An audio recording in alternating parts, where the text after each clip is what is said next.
My fellow Hoosiers, we are 119 days away from a great victory in the United States of America when Indiana becomes the first state on the board to make Donald Trump the 45th President of the United States of America. You know, here in Indiana, we know that strong Republican leadership works. Different from our neighbors in Illinois, we have balanced budgets. We've cut taxes. We've made record investments in education and roads, and today there are more Hoosiers going to work than ever before in the 200-year history of the great state of Indiana. That's what Republican leadership gets you. And that's exactly the kind of no-nonsense leadership that Donald Trump is going to bring to the White House this November. You know, after 7.5 years of the failed policies of Barack Obama that have weakened America's place in the world and stifled our nation's economy, we're ready for a change in this state. We're ready to put a fighter, a builder, and a patriot in the Oval Office of the United States of America. We're ready for Donald Trump to be our next president. You know, Donald Trump understands the frustrations and the hopes of the American people, like no other American leader in my lifetime since Ronald Reagan. The American people are tired. We're tired of being told. We're tired of being told this is as good as it gets. We're tired of hearing politicians in both political parties tell them that we'll get to it tomorrow while we pile a mountain range of debt on our children and grandchildren.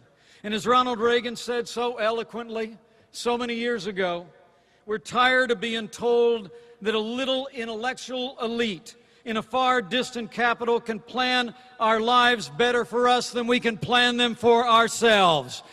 Donald Trump gets it. Donald Trump hears the voice of the American people. He's been successful on Wall Street, but he's never turned his back on Main Street.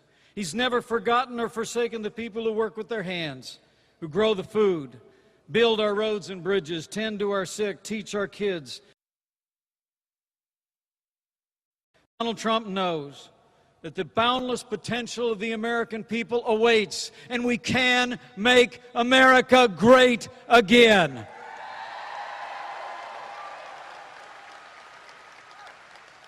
So we must come together and elect this good man as our next president.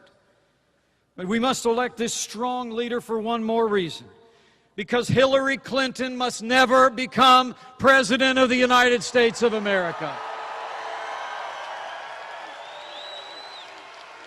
You know, I heard Bernie Sanders endorse Hillary Clinton today. I actually served in Congress with Bernie Sanders. And let me tell you, he's the nicest socialist I ever served with in Washington, D.C. You know, Hillary and her party have been sliding so far to Bernie's leftist agenda, it's hard to keep track of it. The truth of the matter is that I just have to tell you from my heart, after looking at the direction that their party has gone, farther and farther to the left, to paraphrase the director of the FBI, I think it would be extremely careless to elect Hillary Clinton as the next president of the United States. You know, we don't need a president who sees Obamacare as just a good start. We don't need a president who promises to put coal miners out of work and raise the utility rates of hardworking Americans. And as the proud father of a United States Marine, let me say from my heart, we don't need a president who took 13 hours to send help to Americans under fire and after 4 brave Americans fell, said, "What difference at this point does it make?" Anyone who said that, anyone who did that, should be disqualified from ever being Commander-in-Chief of the Armed Forces of the United States of America.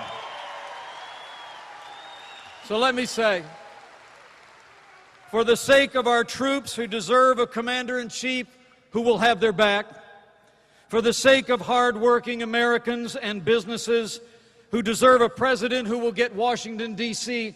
off their back, and for the sake of a Supreme Court that will never turn its back on the God-given liberties of the American people, let us resolve here and now that from this day forward we will unite, we will stand together, we will not rest, we will not relent until we make this good man our next president. My fellow Hoosiers, I give you the next president of the United States of America, Donald J. Trump.